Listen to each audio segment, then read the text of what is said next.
আজ ব্রিগেডে বিজেপির মেগা ইভেন্ট শিয়ালদার দিকে নজর রাখবো। শিয়ালদা ইতিমধ্যেই আসতে শুরু করেছেন বিজেপির কর্মী সমর্থকেরা। আজ শপথ গ্রহণ অনুষ্ঠান রয়েছে ব্রিগেডে। শপথ নেবেন শুভেন্দু অধিকারী, নবনির্বাচিত মুখ্যমন্ত্রী, এবং তার আগে ইতিমধ্যেই আসতে শুরু করেছেন বিজেপির কর্মী সমর্থকেরা। জেলা জেলা থেকে তারা আসতে শুরু করেছেন, কলকাতার উদ্দেশ্যে তারা রওনা দিয়েছেন এবং শিয়ালদা ইতিমধ্যে একটি ক্যাম্প তৈরি করা হয়েছে। যেটা জানা যাচ্ছে যে যেসব জেলা থেকে বিজেপি কর্মী সমর্থকেরা আসছেন কলকাতার উদ্দেশ্যে, তাদের সেখানে থাকা খাওয়ার ব্যবস্থা করা হয়েছে এবং তারপরেই সেখানে তারা কিছুটা বিশ্রাম নেওয়ার পরই তারা পৌঁছে আছেন ব্রিগেডের সভার উদ্দেশ্যে। যে ছবি আপনাদের সামনে তুলে ধরেছি, শিয়ালদায় একটি ক্যাম্প করা হয়েছে বিজেপির। সেখান থেকে সরাসরি রয়েছেন আমাদের প্রতিনিধি সুমন মজুমদার। সুমনের কাছে যাব। সুমন, যে ছবি তুমি আমাদের সামনে এর আগেও তুলে ধরলে, যে বিভিন্ন জেলা থেকে যেসব বিজেপির কর্মী সমর্থকেরা আসছেন ব্রিগেডের সমাবেশ উদ্দেশ্যে, তাদেরকে যে ক্যাম্পের ব্যবস্থা করা হয়েছে শিয়ালদা স্টেশনে, সেই ছবিটা একবার আমাদের সামনে তুলে ধরো। এই মুহূর্তে কিন্তু সাধু সন্তরা তুমি দেখতে পাচ্ছ একেবারে এই যে বিজয়, এই যে শপথ গ্রহণ ঐতিহাসিক মুহূর্ত, একেবারে শাঁখ বাজিয়ে, সেই শাঁখ বাজিয়ে তারা কিন্তু এই বিজেপি শপথ গ্রহণের অনুষ্ঠানে এসছেন এবং দীর্ঘ সময় ধরে তারা শিয়ালদাতে এসছেন এবং সেখান থেকে তারা যাবেন ব্রিগেডের উদ্দেশ্যে। আমি দেখাতে বলবো, তুমি ছবিটা দেখতে পাচ্ছ, সাধু সন্তরা তারা এসছেন, শঙ্খ বাজাচ্ছেন। আপনি কোথা থেকে এসছেন?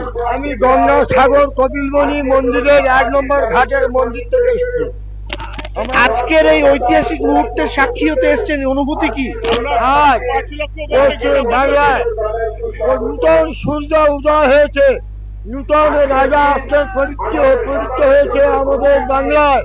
আজ থেকে সনাতন ধর্মের ওপরে বিন্দুমাত্র কোনো লেশ হলে এই সংকেত ধ্বনিতে সেই দুষ্ট দুরাচার্যের বিনাশ হয়।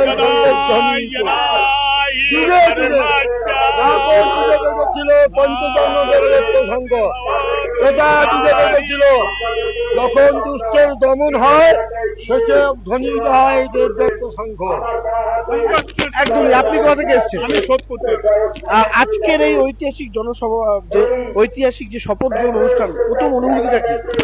আমাদের এই জিহাদি সরকারকে সমূলে যে নির্মূল করা গেল, এখন আমাদের সনাতনী রাষ্ট্র তৈরির যে একটা প্রয়াস, আমাদের অখণ্ড ভারত উদ্ঘাটনের জন্য মাননীয় যশস্বী প্রধানমন্ত্রী নরেন্দ্র মোদী এবং আমাদের যে RSS এর যে মহান ভগবত মহারাজ, যিনি আমাদের এই স্বপ্নকে বাস্তবায়ন করার জন্য অক্লান্ত অকপট শ্রম ও সেবা দিয়ে যাচ্ছেন।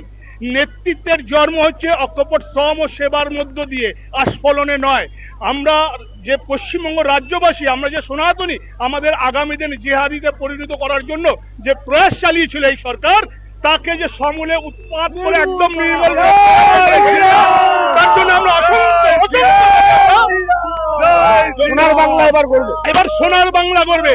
কবিগুরু রবীন্দ্রনাথ ঠাকুরের যে বঙ্গভূমিতে যে আপনাদের অস্মিতা ছিল আমাদের, যিনি একদম একটা হিটলারের রাজত্বের যিনি বসেছিলেন, তিনি যেইভাবে আমাদের বাঙালির অস্মিতাকে নিয়ে ছিনিমিনি খেলছিলেন, তাকে যে সমূলে জনগণ বঙ্গবাসী যেভাবে তাকে নির্মূল করে দিয়েছে, তার জন্য সহস্রী আমরা গৈরিক অভিনন্দন জানাই। আবার শ্রেষ্ঠ আসন লবে পশ্চিমবঙ্গ কি আবার শ্রেষ্ঠ আসন লবে, যে কথাটা ছিল?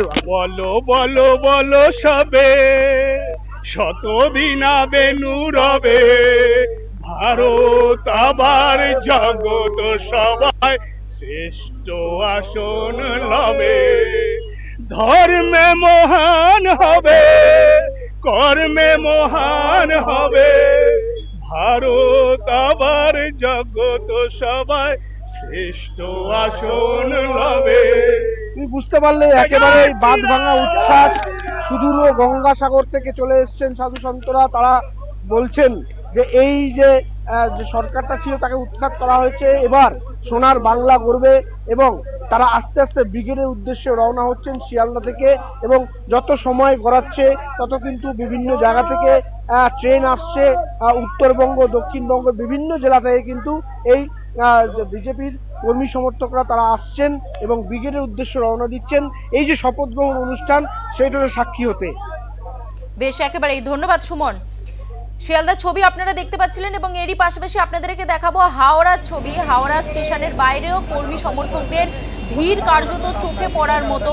বিজেপি নতুন সরকার গঠন করবে এবং তার আগে বিজেপি কর্মীদের মধ্যে যে উচ্ছ্বাস দেখা যাচ্ছে তা কিন্তু বলাই যাচ্ছে যে কতটা উচ্ছ্বাসিত এই বিজেপি কর্মী সমর্থকরা। শিয়ালদার ছবি আপনারা এতক্ষণ দেখছিলেন। শিয়ালদার পাশাপাশি আপনাদেরকে দেখাচ্ছি হাওড়া স্টেশনের ছবি। হাওড়া স্টেশনের বাইরে কর্মী সমর্থকদের জন্য ক্যাম্প করা হয়েছে, সেই একইভাবে একটি ক্যাম্প করা হয়েছে। দুটি ছবি আপনারা পাশাপাশি দেখছেন, একদিকে শিয়ালদা স্টেশন এবং অন্যদিকে হাওড়া স্টেশনের বাইরের ছবি। বিজেপি কর্মী সমর্থকদের ভিড়, জায়গায় জায়গায় ঠিক করছে বিজেপির কর্মীরা এবং সকলেই কিন্তু বিভিন্ন জেলা থেকে আসছেন এবং তারপরেই তারা ব্রিগেডের সমাবেশের উদ্দেশ্যে সেখানে রওনা দিচ্ছেন। হাওড়া স্টেশনের বাইরের ছবি আপনারা দেখতে পাচ্ছেন। বিজেপি কর্মীদের জন্য সেখানে টিফিনের ব্যবস্থা করা হয়েছে, জলের ব্যবস্থা করা হয়েছে। যেসব গাড়ি আসছে বাইরের জেলা থেকে সেই সমস্ত গাড়ি এসে দাঁড়াচ্ছে হাওড়া স্টেশনে এবং তারপরে সেখান থেকে সেই গাড়ি থেকে নেমে বিজেপি কর্মী সমর্থকেরা পৌঁছে যাচ্ছেন ব্রিগেডে।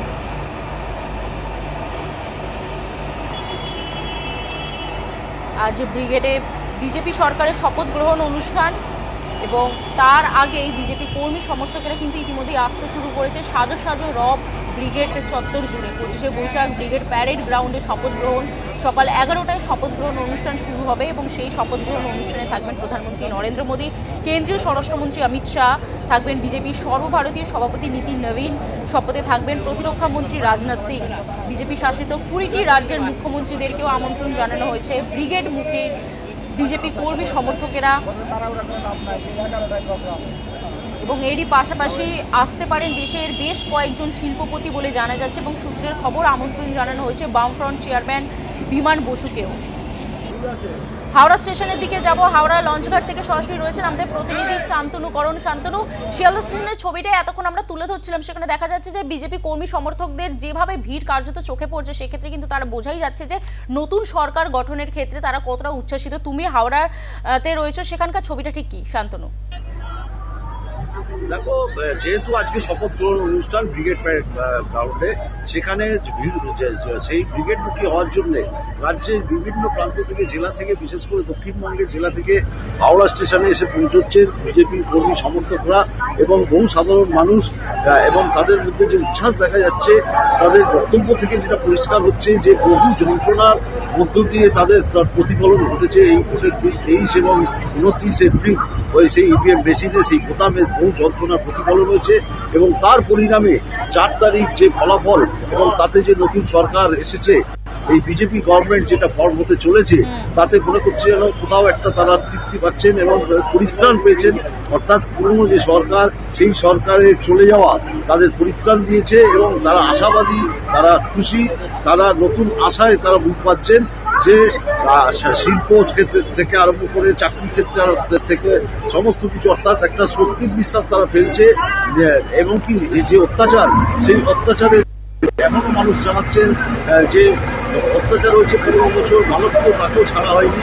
যেহেতু মুখ্যমন্ত্রী করে তারা বিজেপি সমর্থক ছিলেন, এমনটাই তারা জানাচ্ছেন যে 15 বছরের বালক্য তারা ছাড়েনি। স্কুলে যখন পড়াশোনা করেছে ফিরছিল, তাকে আক্রমণ করা হয়, হসপিটালে তাকে পাঠাতে হয়েছিল।